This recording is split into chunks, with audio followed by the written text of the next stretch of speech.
When you have a new account in Scratch and you sign in, your page should look something similar to this page.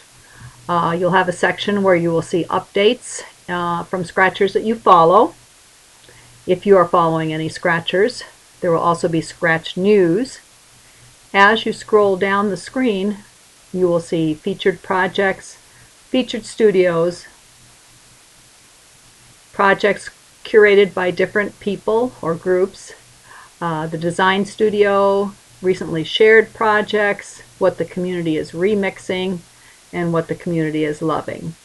You also have the links at the bottom for different parts of Scratch, the About, community guidelines and discussions, the help page, legal terms, and then other items that are related to Scratch, such as Scratch Ed, Scratch Junior, Scratch Day, Scratch Conference, and the Code to Learn Foundation. We're going to look at one of the featured projects, and I'm going to click on this arrow to scroll over so I can see more featured projects. We'll look at the block art project. I'll click on the project, and then it's going to open up to the project page. In this window, you'll see the title of the project and the name of the Scratch user who created it. There is a button here that will expand this project to full size. Down at the bottom, it tells how many people have favorited this project, and I have favorited it, so it has a star when I look at it, and how many love it. It also has a link so you could button to add the project to Studios, embed it on other websites, and you can report a project as inappropriate if you feel it is inappropriate. Further on to the right, we see how many total views this project has had and how many remixes. And a remix is when someone makes a copy of a project and changes it. They can't change your actual project, but they can remix it. And that's a great way to learn about programming too, is to look at projects and remix them. Up here, it tells us that this project has 26 scripts and 5 sprites. That will mean more later as you get using it. And there's a button to flip over to see the inside of the project where you could see the actual programming scripts and blocks. There are instructions that are written by the person who created this. And you notice that they say, I spell color that way, I'm not American. This program is used in many different countries, and so you will see different spellings of certain words, and you will also see projects that have foreign languages used for them. Then there are notes and credits listed, tags that the person that created the project applied to this. So if people are searching for certain types of projects, these tags will pull up the project. When it was shared, and then when it was modified. Okay, to start this, we're going to click on the green flag, either in the middle or up here. And I'm going to switch colors of blocks, and I'm just going to type or click to make a couple letters here.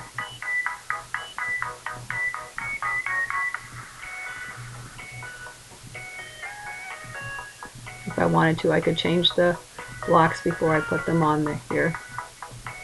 And my letters are not the same size, but that's okay. Then to activate these letters, I would click on the space bar. And every time I click the space bar, it activates. If I want to clear and start over, I could. If I just want to stop, I can press the stop sign. So this is an example of a project. And like I said, I have clicked on favorite to favorite it. Now if I go to my username, or my sample username, and go down to profile,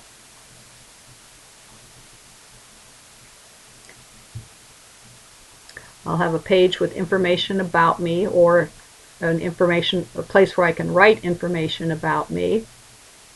And as I scroll down, I have a spot for my favorite projects, and you'll see that I have block art as one of my favorite projects, so I can add more and more. I don't show that I'm following anybody, but if I wanted to go back to the project that I was just looking at, I can click on the username and I can click on follow to follow this individual. I can read the information and click on follow. Now I'm going to go back, and if I scroll down I can see comments that other people have written about this project, and I can see other examples of the project where people have remixed it. Now I'm going to go back to my profile, and as I scroll down I have a favorite project, and now I have someone that I'm following. So if I go back to my main Scratch page,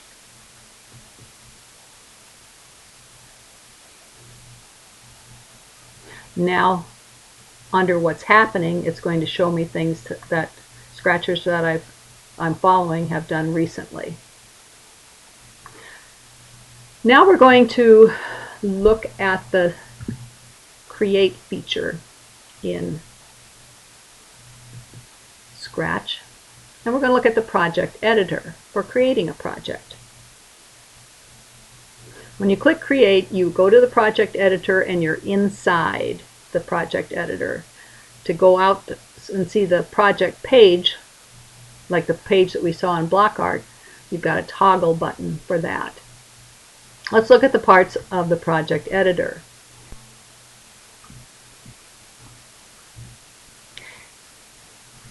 In the project editor, there are several different sections to your screen. If you're not sure what one section is or what one of the blocks means, you can always use the question help, the block help. I'm going to click on the question and then just click on the stage area. This brings up the tips window and shows me the project editor map. So you can see which area is the stage, and then below the stage there's a sprite list that will show all the sprites that you are using. And a sprite is basically a clip art, picture, any graphical object such as a text object that you put in, or a shape that you draw. There's a box palette down the center that you can find all the different blocks. There are motion blocks, looks, sound, pen, data, events, control, sensing, operators, and more blocks. And you'll learn more about the different blocks as we go through this course. At any point, if you are looking at a block and you're not sure what it is or what it does, you can click on the question mark and then click on the block. And then your tips window will open and it will explain what that block does. I'll click on the question and go back to the stage area to bring up the project editor map information. It divides up the stage area. It shows the button to toggle to full screen, shows where the project title is, the green flag to start your project, and the red to stop. At the bottom, it shows the mouse position as XY coordinates. So anytime I move the mouse around on the screen, the XY coordinates will change. And this is kind of handy because it allows you to see what position your sprites are in, and then if you want to make sure they're always in that position, you can do so. You see, as I move the cat, the XY coordinate changes, and the block that says go to XY changes to match where that sprite is. Then you also have a little button for the small stage view. Below this are cursor tools that show if you want to use these cursor tools, you can duplicate a sprite.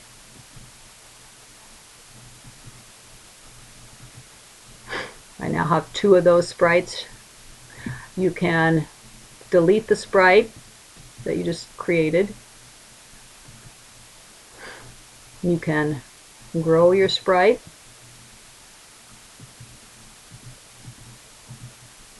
And you can shrink your sprite. If you click on one of these tools and then decide you don't want it, you can just come up here to the top and click again to get rid of it. In the project editor window, you can add new sprites and you can put in a background. Your project always starts with Scratch the Cat as one of the sprites. If you didn't want to have him here, you could right click and delete if you chose to. Let's go to the background first and look at a different background here. The stage background is to the lower left, and I have choices. I can choose a backdrop from the library. I can draw or paint a new backdrop. I could import, upload a backdrop. So if I had a picture that I wanted to use for the backdrop, I could do that. Or I could use a new backdrop from a camera if I had a camera connected to the computer. I'm going to go to the backdrop library and choose. And you see you have several different categories and themes to choose a backdrop from. If, for example, I wanted to do a holiday and pick a winter scene, I could click on that and then click OK. And now I have my new backdrop. If I want to add a new sprite, again, I can go choose a sprite from the library. I could paint a new sprite. I could upload a sprite from a file, or if I'm connected to camera, I can get a sprite from the camera. I'm going to click on getting a sprite from the library. And again, I have categories, themes, and I have different types, bitmap or vector. And we'll talk more about bitmap or vector graphics. Basically, vector graphics are graphics that resize well. You stretch them out or make them small and they don't become pixelated. Bitmap vectors don't resize as well. So that can make a difference sometimes in what you're going to do with your sprite. Let me go in and pick another animal. So I'm switching to the animal category, and then I can look through and pick one to add. I think I'll add a dog and then say OK. And then I can move the dog and move the cat around. As you're working, your project will save periodically, but sometimes if you see a Save Now button, it's a good idea to click on Save Now. At some point, you may want to title yours. If it's just a practice one, you could keep it as untitled. I'm going to call this Snowy Day.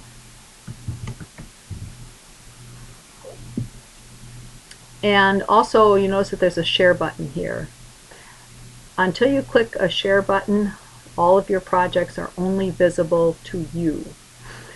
And when you're on the web, if you want to make them visible, you can click share. Sometimes people wait till they have a project completely done to share it, or they might share it before they have their project done. While I have the dog selected here, I want to show you a couple more things about sprites. Every sprite has at least one costume. I'm going to click onto costume, and this puts us into our graphic editor. And we'll learn more about the graphics as we go through the tips and learn the program. But the costumes are what can help you animate one of your sprites. So you can see this one, if I click on it, if I would go quickly through that, each one, it would look like he's walking or expressing himself.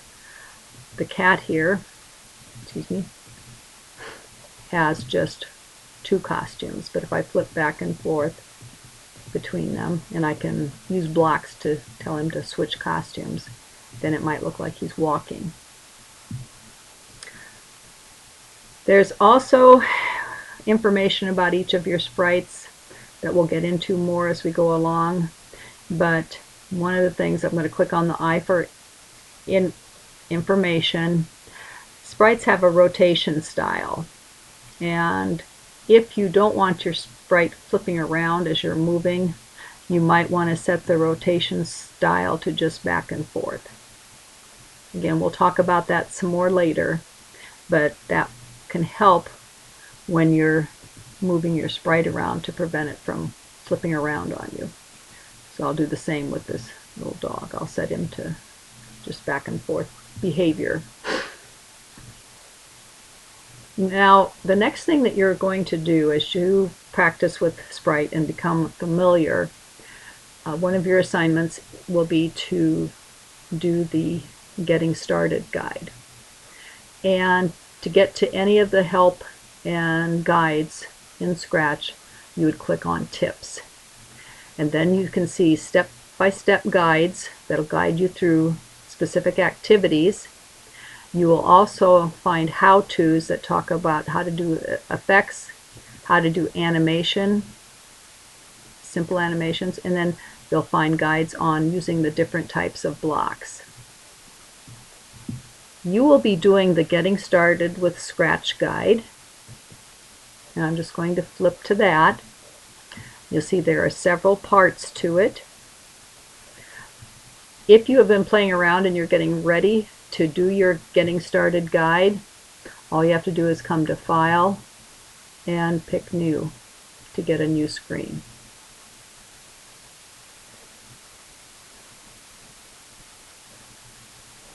This will start you with a new project. Go back to Tips and then Getting Started with Scratch. And you go step by step through the different activities. The first one is Start Moving, and it tells you to drag a move block to the script area. Now, depending on the size of your screen, you may have to close the tip area or move it around to be able to move your blocks in here. I have my screen set on a different resolution for doing these videos. So it says to move 10 steps.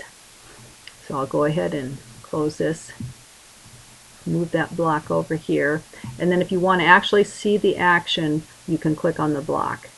And every time I click on the block, he moves 10 steps. Then you can go back to Tips, Getting Started with Scratch, look at the Start Moving, make sure you've gone through everything that it said, and then the next step is Add a Sound. And it says to drag out the play drum block from sound and snap it on to the move block. So I'll demonstrate that one too. So sound, we have different sounds available. But we're going to pick the drum one, play drum.